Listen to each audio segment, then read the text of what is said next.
My name is Melanie Hare. I'm from Urban Strategies, and we have the pleasure of working with the region, the three cities, and many of members of your community in preparing a community building strategy that relates to the investment in rapid transit.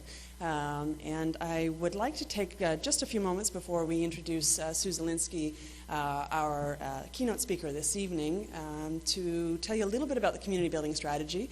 And encourage you to, if you haven't already, I recognize very many familiar faces in the audience, to join us in the dialogue and the conversations that are happening around the opportunities for community building in the Central Transit Corridor.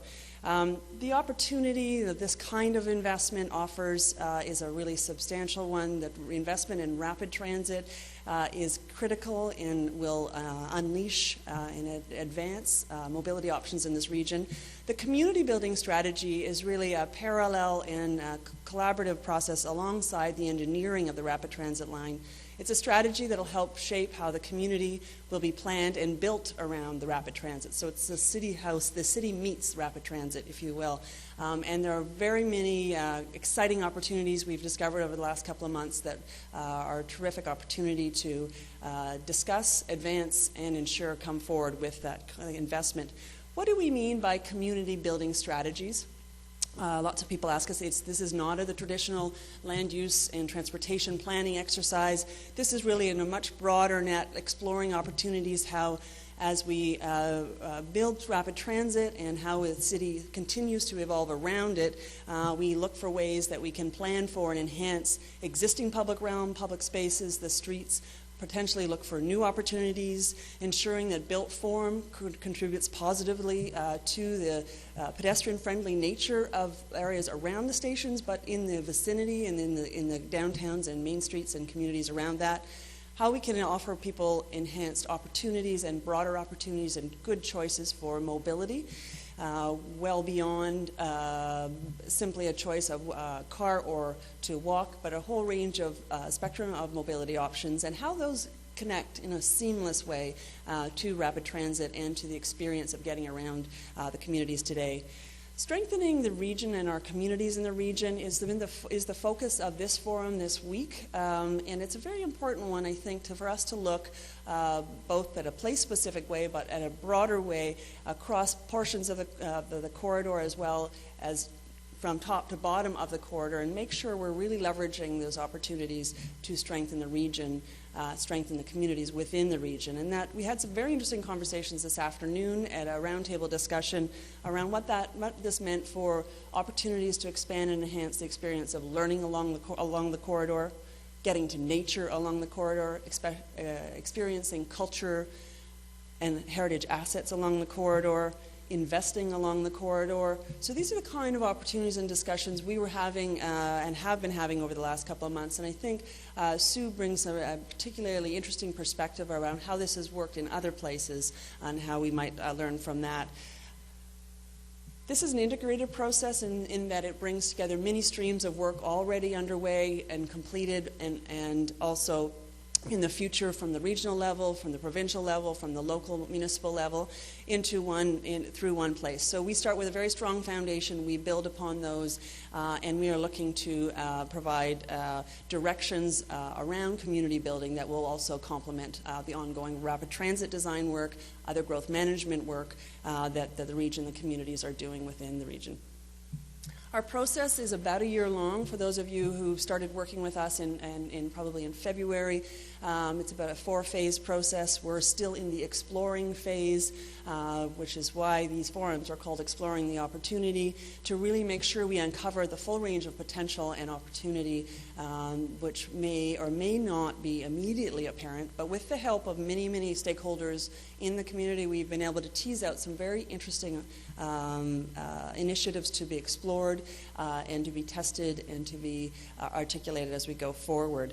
Our work will be completed by the end of this year, and alongside our work, we are continuing to collaborate with the rapid transit design and team that's working on that. When we come to it, finalizing things in December and January, we will have a range of community building strategies, some key directions that will then, I think, be the next important foundation for moving forward into more detailed station area planning work and other exercises. Engaging the community is a really key part of our process. The region has set up this process with a very strong emphasis on engaging the community, and there's a whole range of opportunities to do that. Up to date, we've probably been in touch with probably close to 300 people in a variety of conversations on a variety of topics, and we will continue to do that as we move forward. There is a project website, centraltransitcorridor.ca, in which we track every meeting and discussion that comes forward. Some of the outcomes of that work go up on that website. We're also letting you know about future events and related information and resources we think would be valuable for you. So exploring the forums will be complete after this week, but then we move into drafting some strategies and coming back in the fall to explore and get your input on those. The 3 Exploring the Opportunity modules have been extremely insightful for our team. We've had an opportunity to hear from, as I said, a range of perspectives on 3 core topics, but these are interrelated topics. How do we enhance mobility? How do we create great places along the corridor? And of course, there are many of those places today, and there are many opportunities to make new and additional great places. And that's got to be a real objective of the city building move around rapid transit. And clearly strengthening our communities in the region is the topic of discussion this week. I'm very pleased to have Sue with us today. Sue and I have known each other professionally for about 20 years now. She's a very insightful, very creative thinker, and I think you'll enjoy her perspectives. We would encourage you to join us also on Thursday afternoon at the project storefront at 220 King Street West, where we will have the pin-up session that we've had each of these forums of all the work completed this week, and welcome your input and insight, and we will happily walk you through that. Working together to defining the potential here is really key for us. We do this for a number of venues, the storefront, some roundtable discussions, and in May we were able to use a modeling technique for Hespeler Road and a reurbanization consideration of Hespeler Road, as well as Midtown. We host these sessions with key stakeholders, and then we open it up to the public. And all of this dialogue has been very important. It's been building a consensus of ideas, but also a prioritization of ideas for us, and ensures that we are truly looking for and seeking to unlock the full potential. So I thank you for all your participation to date. We look forward to continue to work with you over the coming months, and I would like at this time to invite Rob Horm, the Commissioner of Planning for the region, up to introduce Sue Zielinski. So thank you again for being with us tonight.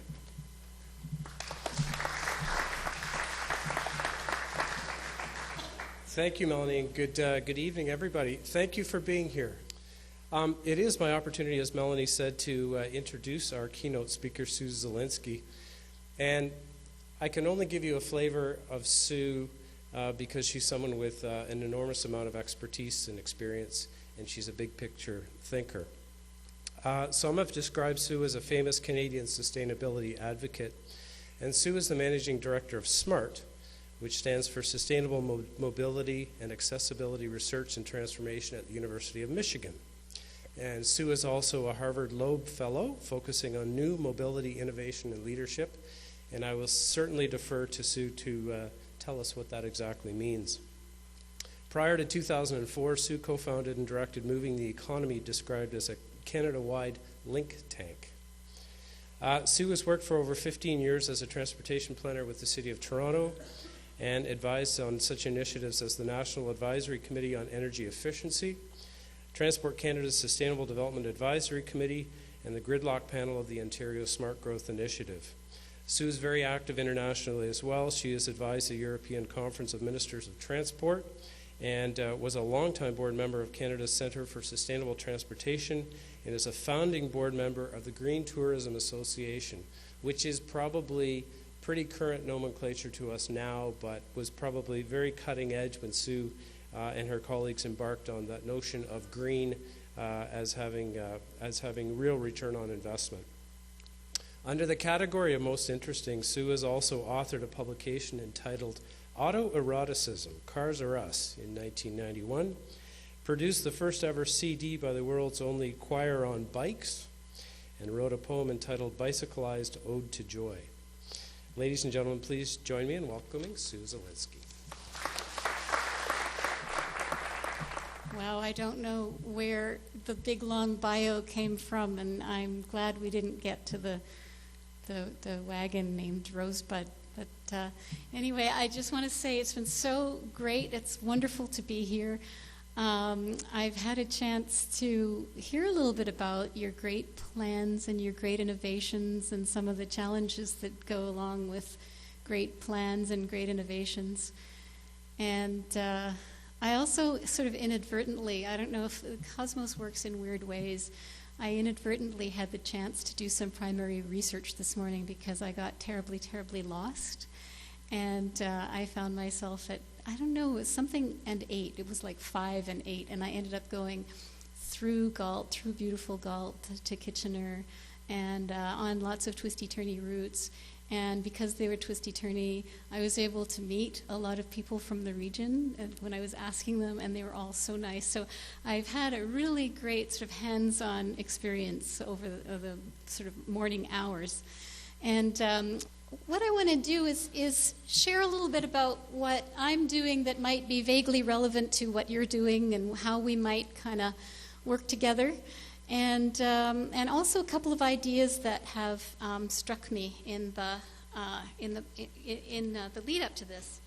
So I guess I'll start with a kind of a nutshell. I'm at the University of Michigan, as you heard the big long bio, but I want to tell you a little bit about SMART and why it's slightly different from most university programs.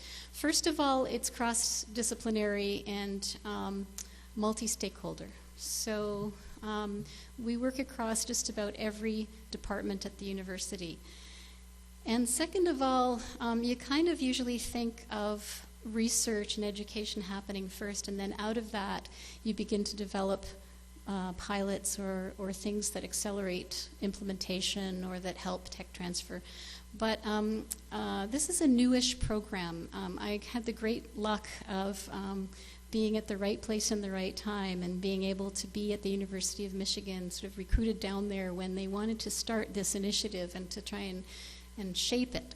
And so we felt like going about it partly because so much is happening in the real world that's kind of getting ahead of research in some ways. And so we wanted to make sure that we did the listening and the collaborating first, and then built the kind of research and education that would accelerate implementation that was reality-based. So that's slightly different from what you'd kind of normally think. So the other thing about it is that we really focus on the stuff that you're grappling with here is connecting the dots and taking a systems approach, not just trying to fix one thing, not just coming up with the greatest battery, not doing the best TOD program, but to say, how do you pull it all together to make it the whole better than the sum of the parts? And how do you do it by focusing on the user? The A in SMART, we were really happy when the person came along who suggested that accessibility was a really important thing, partly because if it hadn't had the A, SMART would have been a funny name, but also because accessibility is what we're after. We're after actually meeting people's needs, not mobility for the sake of mobility. So this connecting the dots idea was really appealing to me because I'd worked in the field for a long time, and I'd seen a lot of siloing. Has anyone here noticed any siloing in the transportation field before? Hands. Yeah, I'm getting the sense. So this was going to be a fun challenge with some brainy people down in Michigan and who are thinking about systems and wanting to apply those systems to transportation.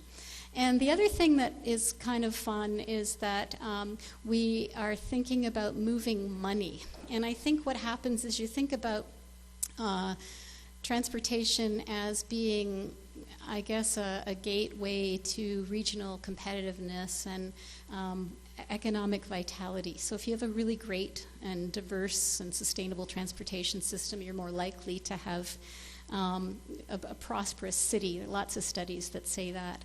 But then there are also all sorts of other things like saving money, creating jobs, and boosting business and providing new industry opportunities. So we focus on that kind of stuff and work with the business school and some folks that think about how people make decisions about different products and services. And then we also work on moving minds. How do people make decisions, and how do we talk about sustainable transportation in a way that's way sexier than saying you've got to get out of your cars because it's killing the planet, and sort of saying, wow, this is so cool. There are more choices, and they're more connected choices. So those are the three key themes. But really, I think I mentioned Ann Arbor is really close to Detroit, and Detroit is the center of auto culture.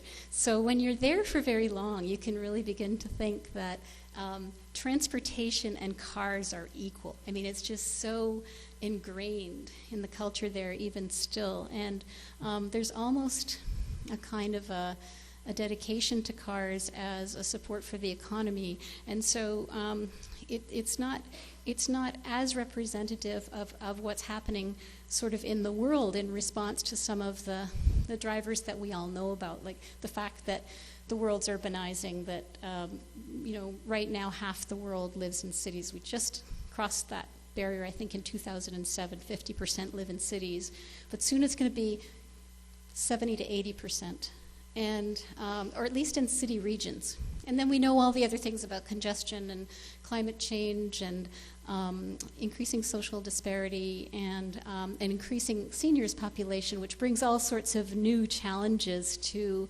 the seniors population, to the transportation dilemma.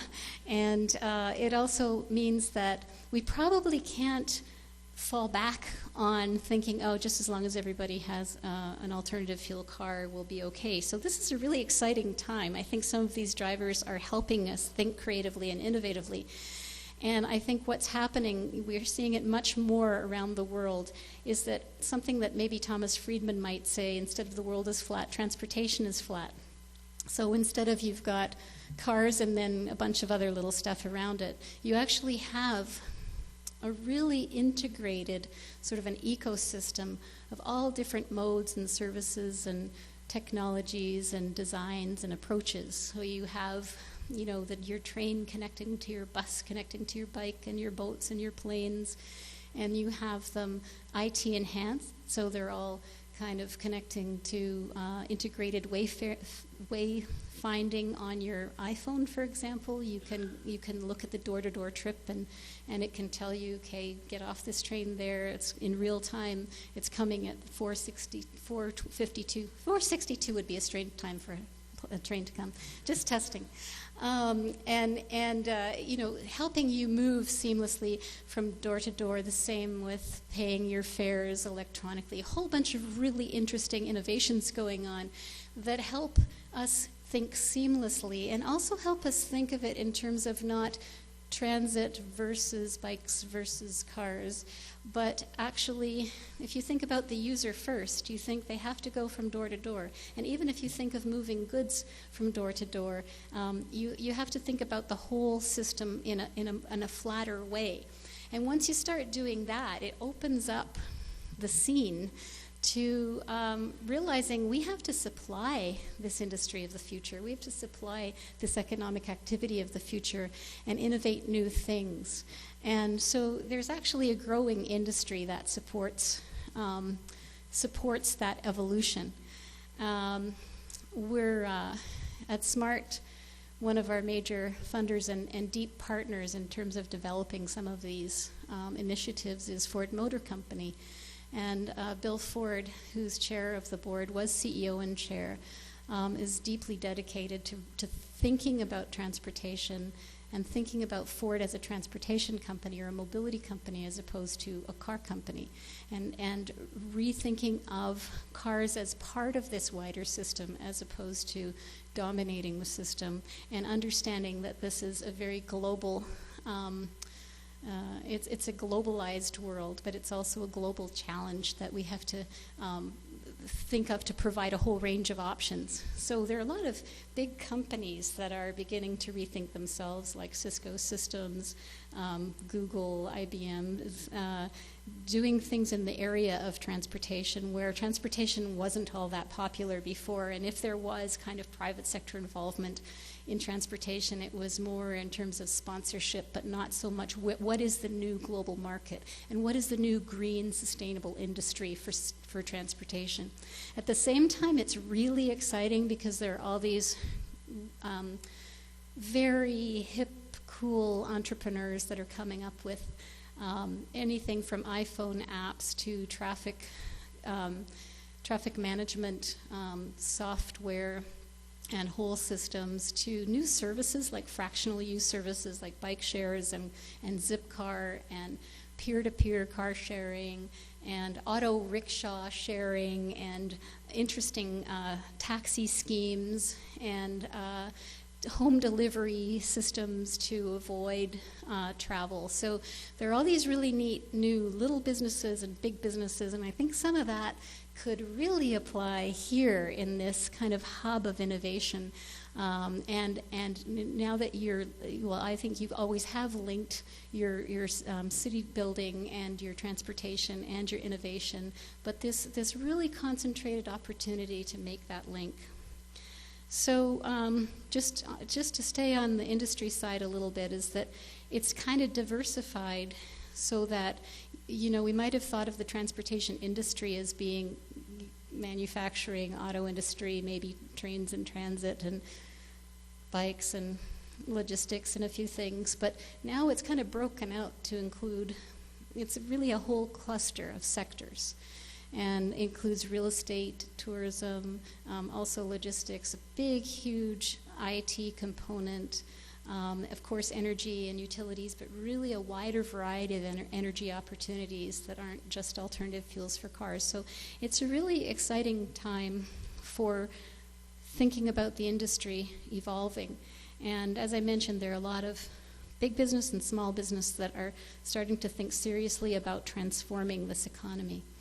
So, but what's it going to look like, and what are we doing at SMART? What are we trying to manifest in reality? Those are kind of ideas of economics and transportation, but what are we trying to aim at? So if you think about connecting the dots seamlessly, you might want to think about just basically more options, more connected. And for me, I find it the easiest to think of as a grid, or if you think of neurons, and there are these connection points where more activity happens, but really the whole point is that you've got this whole network moving all the time, a very vital network, and these transfer points allow all these options for routes to happen all over the place. So if we, as traveling through these routes and these corridors and these points, it's facilitated if we can make it more seamless. So if you think about a city or a community that has places that are even sometimes as close together as Starbucks or whatever, like you have a grid across the region where you have these connection points that provide this great net of a multimodal infrastructure. So one of the things that I wanted to share with you about SMART is that I mentioned that we started by working with folks and listening to the challenges. And we were first invited to India, to Bangalore and Chennai, and then to Cape Town, South Africa, and then partly in India there was a move from thinking rural to thinking how are we going to deal with the urban challenge of congestion, especially in the places where the economy was growing and nobody could get around, and a lot of people were working in the outsourcing industry, and fathers were bringing their daughters to work in the middle of the night, and there was all this congestion and no public transit whatsoever, and pretty challenging roads, and many other types of transportation like auto rickshaws and every mode of transportation under the sun. How do you get that together in your head? And so we were looking there, and then when we were invited to Cape Town, that was because they were having a World Cup, and they had to figure out how to bring all their transportation together for a large crowd. But then this kind of evolution of this process that happened, where we would bring together a whole range of different people and say, okay, what are the great things that happen, and how do we build on those great things, and how do we fit them together in a much better way? So we were then encouraged, once folks in the U.S. saw that we were doing this, and it's something that is not duplicating efforts, it's actually connecting and enhancing the efforts that are already going on. So it's actually building on the good things that are there, as opposed to spending a lot of time on what the challenges are. So we work in all these different cities and countries at all different levels. Sometimes we work deeply for a long time, and sometimes we just go for a week and then they work on their own process. But it is it's very customized to what they're doing, and it's very owned by them.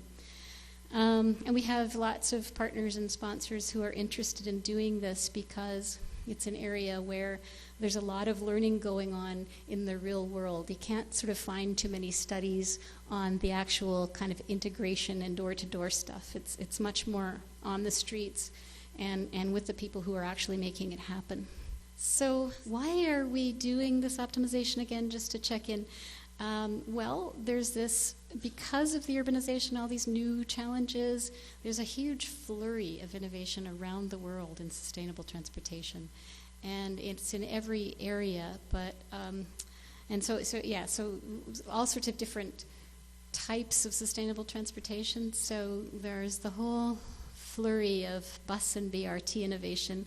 And the person who invented that in Brazil, Jamie Lerner, I mean, BRT went viral before viral went viral. I mean, it's in so many different places and in so many different forms. And there again, I mean, it can be not great BRT and it can be great BRT, but still, it's in principle something that does more with less, is less expensive, and tries to optimize the system and tie a system together and do city building in that way by attracting linked services in its best form. And then we see the immersion of all these fractional use options like Zipcar, bike share, auto rickshaw share, new technologies, as I mentioned, wayfinding, fare payment, traffic management, security, even finding parking, a whole range of technological things, new design and infrastructure, TOD, interesting bike parking, interesting other kinds of parking. New kinds of products adapted from products that we know for specific markets. And in that, there's also a kind of a cultural shift. We see the millennials, or the young generation, the 14 to 18-year-olds, are opting not to have driver's licenses quite so much because it interferes with their texting. So we have this generation that's kind of more into their iPads than into the Ford Mustang, which was so aspirational before. So there's an emerging kind of culture or a systems culture, let's say, especially people who have grown up on the internet. So there's a better understanding of being able to link all these different things in the way that works best for you. And then, to add to the complexity, it's really easy to kind of focus on just moving people, and we sometimes forget about moving goods. And as I mentioned, goods movement is such a lesson in integrated door-to-door transportation. If we had door-to-door people transportation, it would be really amazing. And also, goods movement is a growing challenge in a globalized world. So how do we integrate that with the people movement? And at the same time, I think we often don't think that moving less or moving not at all is a transportation approach. So, anything from telework, teleshop, telebank, tele-everything to local production and distribution, wise planning and urban design so that people have corner stores, urban agriculture, which is booming in lots of places, especially in Detroit. It's one of the best places for urban agriculture. So we have all these complexities, and what tends to happen is that folks are in their places of interest, or their places of work. So, at the university, it kind of manifests that one building is the engineering building, and so folks are thinking about the technologies like the IT or the fuels or the powertrain. And then across the road you have the planning school, and they really feel like the solution lies in primarily in better policies or better land use and urban design. And then at the business school, they're thinking, Zipcar or transforming big business. And then maybe at the international development school, they're thinking about bus rapid transit and new modes of transportation. But of course, it's got to be all of these things together. And it's not because those people don't like each other, it's just that they don't happen to see each other, and they're really focused on their own thing. So we're all sort of hanging out in our own areas. But that needs to change, and I see this changing really. I see this happening here, the cross-fertilization across all different sectors. And I think I wanted to do a bit of a survey. Has anyone here had a frustrating transportation meeting ever? Because, I think some of this thing about the cross-fertilization and working together comes from a bit of a culture in transportation of everything being really awful. And I can be with that. I can really go with that. That sometimes transportation is really challenging. But what tends to happen is you have this 2-hour meeting and you're an hour and 40 minutes into it and you realize you're still on the problem. And then somebody says, oh no, we were supposed to come up with solutions at this meeting. And then there's this flurry of brainstorming of a laundry list of the solutions. And then someone says, I'm the voice of reason, I think we should prioritize. And someone will say, I think it should be BRT. And someone says, no, I think it should be bicycle program. And when you think of it in a system, prioritizing is kind of not the point. And it reminds me a little bit about if God were to say, it's your choice, what do you want to have? Do you want a heart or a lung or a pituitary gland? And you'd have to say, I kind of want all of them, and I want them to work together. So that's how we kind of evolved into this approach that we're taking, where we're bringing the different players together and saying, how do we connect them? So these different steps, first of all, the convening is so important. And you think, oh yeah, well, people work together already. But often it's just for the electric vehicle people, it's just the energy and the vehicle people. It's not the whole piece. So these are some images of, there's Rio, and I grabbed some of the images of folks here too. And there's an image from Bangalore and an image from Detroit of bringing these people together and having them. First of all, this was more radical than I expected it to be when we first did it. We did a first go around, and we asked people to say what they're proud of or really excited about in the region. And this is the thing about the positive. They're so not used to thinking that. They're so used to focusing on the problems. And so when we did it in Detroit, there were many people there, even though they were all leads of different transportation systems, that didn't know other things that were going on that were quite hopeful. And it's really easy not to be hopeful in Detroit right now. And so this was really exciting to say, oh, okay, so there are these good things. How do we move from there in a positive way? So then we decided we would do an inventory of what exists, not only of what exists, but of the connection points. So where is the connectivity already pretty good? And this truly was meant to be an inventory, but it came up with so many other benefits. We did it in a number of different places. I'm showing Lansing, Michigan, and Ann Arbor, Michigan. You can see all the different modes by legend here, and this is only transportation. It's not the kind of really sophisticated thing you're doing, linking water and energy and all that. This is just transportation. But when we did that, it raised all these interesting observations by the people there. When we did it in Washington, D.C., we did it region-wide, and the director of planning that we're working with, Harriet Tregoning, who's one of the pioneers of smart growth She said it's not going to work. I had asked her if she could overlay everything and put a red dot where two or more things connect. So basically all the trains, buses, parking lots, bike share, car share, ferries, everything. And the whole grid, region-wide, was covered with red dots. So we upped the ante to 4. So we had a grid of places where 4 more things of transportation already connected. And the observations around the table were, the head of transit saying, I had no idea so many of my bus stops already connect to zip cars. And then the heads of the different IT systems were, we have a great IT system for our system, but we could link that out into the bike sharing and car sharing, and that could go all the way across. And then the person from Zipcar said, we could actually just put signs up on the street where these connection points already are. And that would tell people, if I get off the bus here, I will be able to get onto something else.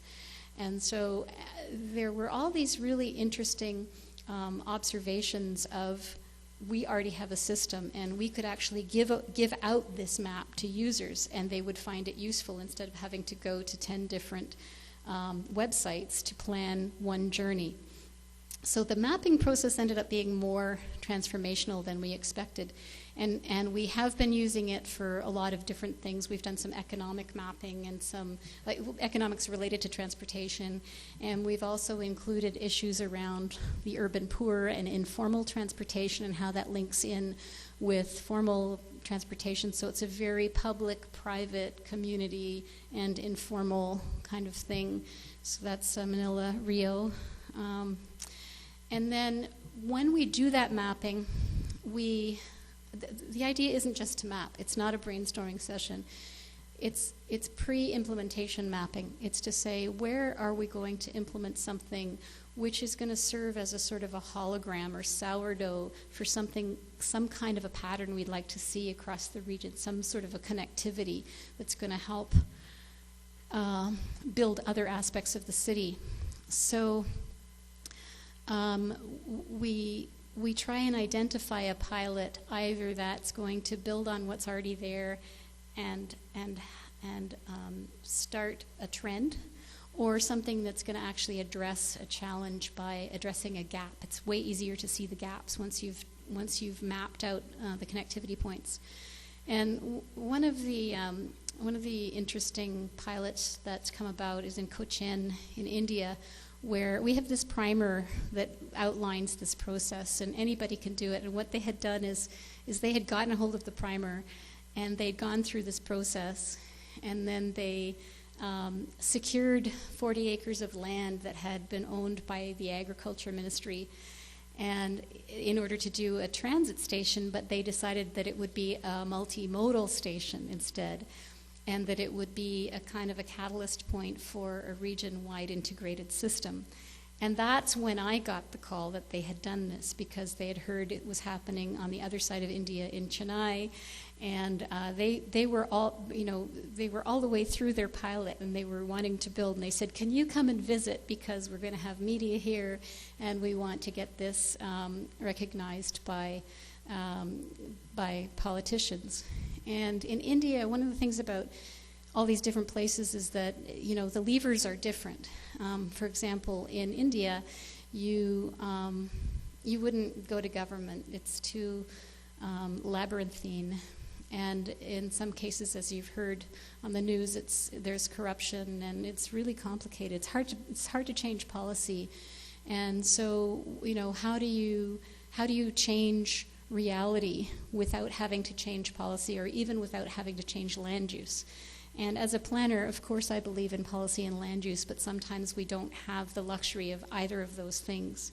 So what happened there was they began to connect the dots. They began to work with industry. So we were working with the Confederation of Indian Industry, and it was a lot of CEOs who were keen on reinvigorating cities and also solving some of their own problems.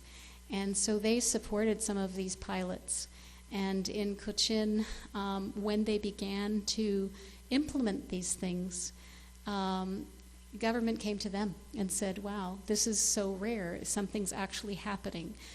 Usually it's talk, and we see that the shovel's in the ground, the building's gone up, these people are using it. There's even, there's a parking lot for scooters, there's places for auto rickshaws, there are all different buses, there's coaches, that they're now moving the train into there. And so they're saying, well, how can we shift policy to support this kind of thing in other places? So you can kind of go backwards. So this is what happened in Cochin, and now they're working on making a LEED standard station with really top-notch, there's going to be cafe and retail and all of that, and they're also looking across the whole region to develop the grid. Chennai was one of the examples that they built off in Cochin, and they've done some great stuff, really focusing on pedestrianization, because in India it's really, we sometimes forget about the pedestrian environment, and India is such a great example of a challenging pedestrian environment with informal economy on the sidewalks, if there are any, or on the roads, and you don't want to get rid of all the informal activity, and so there's all this interesting dynamic of how people can walk freely on the roads. And so they've taken a train line and they've put actual bike lanes next to it. And in India, there are no lanes, so the idea of lanes and bikes was really something. I mean, they have lanes, sort of, but they don't really believe in them. And they don't really believe in everybody going in the same direction either. And it's a very spiritual process, I think, being in Indian traffic.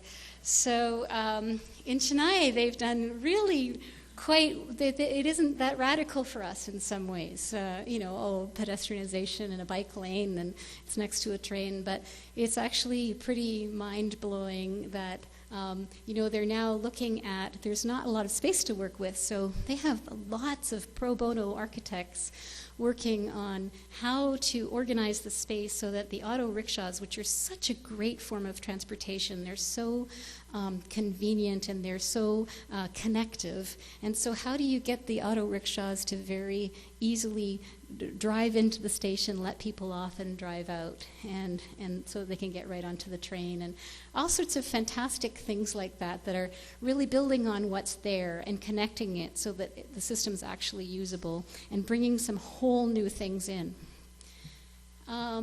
We've just started working with folks in Mexico City because they have a system where it moves the subway moves a lot of people, but once you're out of the system, it's really hard. The only opportunity is taxis, and to get sort of the last mile. And so they've the former director of the transit system, and I think that would be a really interesting job to run the transit system in Mexico City. Every morning waking up and thinking of moving that many millions of people. But so what she's done is to begin working with someone named Carlos Slim, who's the richest man in the world and interested in doing sort of interesting developments that support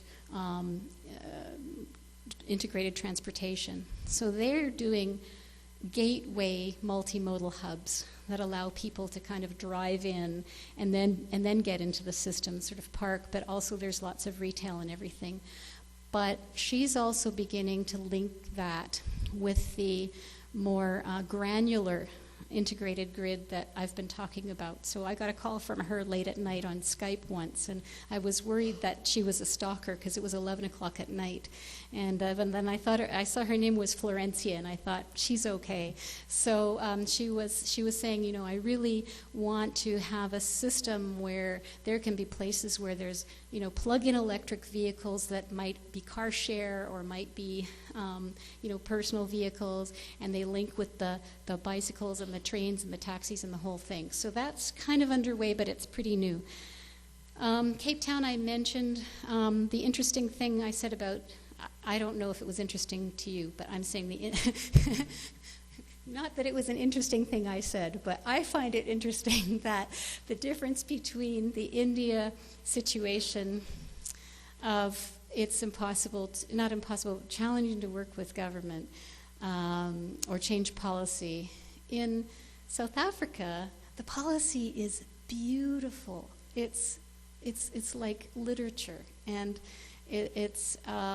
they have policies like everyone has the right to sustainable transportation. They have disabled policies. It's just totally poetic. But getting it done can be a challenge and it'll take a while. And also, the involvement of the private sector is really difficult. Some of the what I'm hearing is some of the regulations are making it difficult for entrepreneurs to do interesting stuff, and even for big businesses to rethink. So I guess it's sort of what's your gateway? Where are your options for moving forward that we're learning in a lot of these cases? They did some really interesting surveys about where to place the connection points that weren't there, which was an interesting community involvement process. And with some of this, we started to learn that in this grid of many connection points, there's like a taxonomy. So you might have, those images of Amsterdam where they have the train station and the millions of bikes out in front, and then they have the coaches coming in. They have just about every mode, and it's sort of like a transit-oriented development project. So that's like the mega, I was going to say Cadillac hub, but I probably shouldn't use an automotive term, but just like the super fancy hub or connection point. And then, but then there's also the connection point that links the parking lot in less dense areas to the system, that links it either to a bus stop or some bike parking, or maybe to a van service that someone has created, like an entrepreneur has created an on-demand van service that goes every hour, and that pulls those people into the system so they can actually leave their car there and they get into this integrated multimodal system. And then there are a bunch of connection points that are in between those two extremes.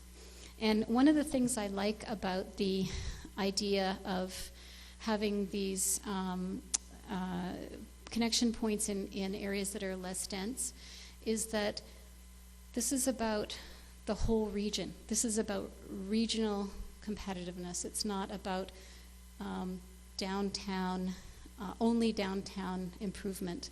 And I think, the future is regional, and we have to begin to look at making rich connections and experiences all the way across.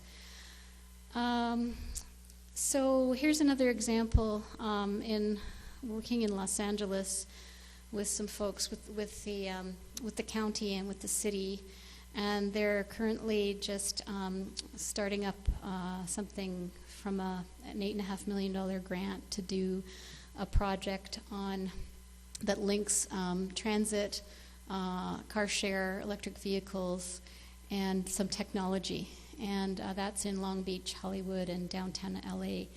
And so there's that aspect, which the grant itself is a job creation grant. So it's to actually provide mobility for people to get to their jobs or to actually be able to apply for jobs and get around. So it's really serving sort of urban poor or challenged folks, but it's also providing these systems for everybody. It's not meant to be limited just to people who are economically challenged. So that's on the one hand happening in LA, and on the other hand, there are a lot of, let's say, cultural cue givers in Los Angeles.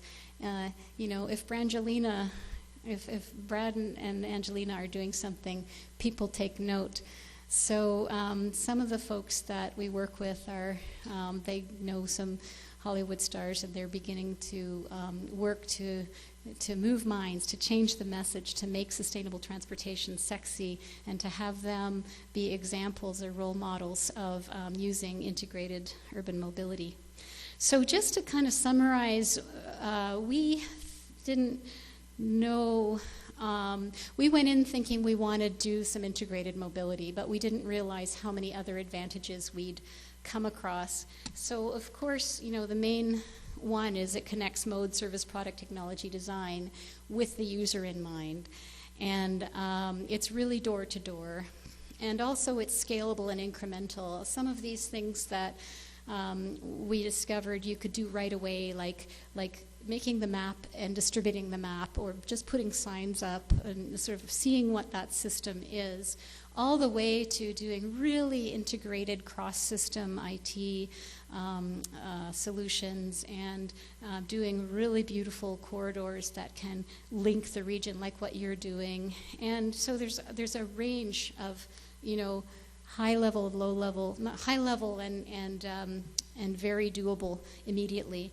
And it's really, this is something that's absolutely for all shapes and sizes. We're working with Mystic, Connecticut, and very small communities that even works with rural people, rural communities, in terms of connecting, their school buses and using them in different ways in the day and in the evening, and being able to, for example, in Aspen, we were talking to people about there being a long, skinny road in the mountains, and all the people who work for the people who live in the downtown area have to get in somehow. So they're all driving in on this one road, and it's crazy traffic. And if there were some really amazing transit that could have them drive to somewhere and then come in on transit. So there are all these really interesting, pretty low cost, not too difficult solutions for every scale of community.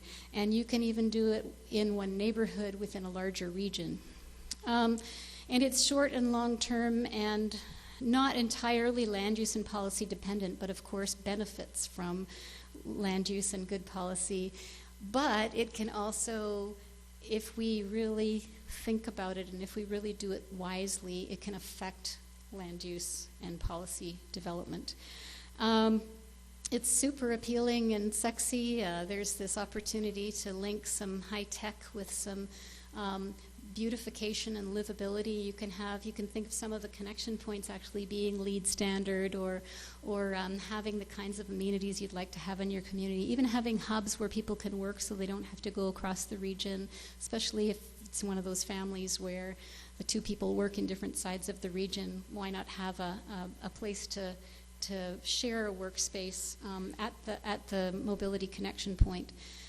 And this one was a big surprise. It's a resilient and robust thing, and we've started to hear from people in the U.S. military that the idea of more choices that are more connected is really resilient. So you don't have so much, if Katrina happens or 911, you don't have so much of a single point of failure where a bridge goes out and people need to get out in cars. There are more options. People can get around the community, even if there were a bike in every garage, or all these kinds of interesting security aspects that we hadn't thought of but were beginning to develop. And then we've already gone through the business and innovation and job stuff. So just to kind of almost come to a close with the idea of moving minds. A friend of mine recently said, wow, isn't it amazing how much Philip K. Dick predicted would happen in his science fiction novels. And the moment he said that, I realized it begged the question, did he predict the future, or did he create the future, or did he shape the future? Because so many of the words we speak and the stories we tell and the ideas we have manifest themselves. And he was an author, and he told these stories. So that got me to thinking again about language. We had a really interesting conversation this afternoon about the idea of how we talk about this whole thing. And there's a Persian poet named Rumi. Well, some people say he's not Persian, but he says, speak a new language and create a new world. So I wanted to just sort of share a few words that I've noticed are kind of telling. One is transportation disadvantaged, and one is captive. Transportation disadvantage means you don't have a car. And captive meant, do you know what you're captive in? transit. Oh, wouldn't that be awful if you were trapped in a stinky bus?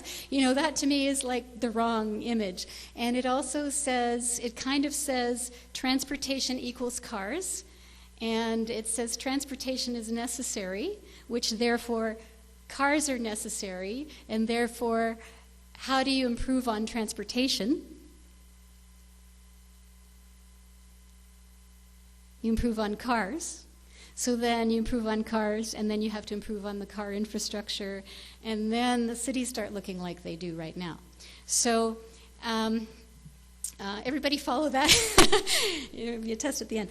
No, so the idea of thinking that it's an advantage to have a whole bunch of options that are more connected, I think is probably better than those words. And then I complain about the word alternative because I think it helps us believe that these things that we call alternative will always be alternative, and they won't be the mainstream. They won't be this really sexy connected system.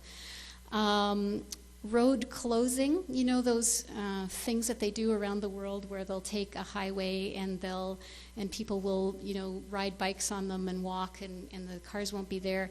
I think that should be road opening. And somebody pointed out, when we were doing this kind of word brainstorming, somebody pointed out that the word sidewalks means that you're on the side of something, which is the road. So all this language contributes to either being car-dominating or being life-affirming and making an integrated, sexy transportation system. So with that, and speaking of integrated, sexy transportation system and economic opportunity in the Waterloo region, I just brainstormed with myself. These are just kind of catalyst. This is a list that came to my mind, but it's to start the conversation.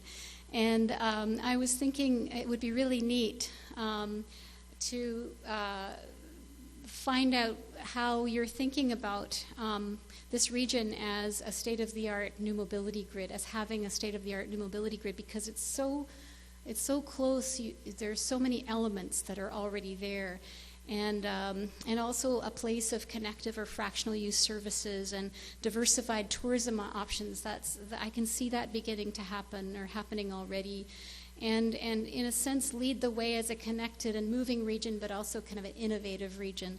And then another thing, you know, because you've got this high tech here, and there are so many different opportunities to not only solve the challenges of the region and reach really cool goals of the region, but to develop and create solutions that can be used elsewhere. There's this huge global market, and I know that this region is quite prominent on that global market. And then finally, huge academic cluster that has an incredible information technology strengths and transportation strengths, and I think some tourism and some great social work and probably other that I don't know about. So these were 3 areas that I thought are already happening, and I want to end there and say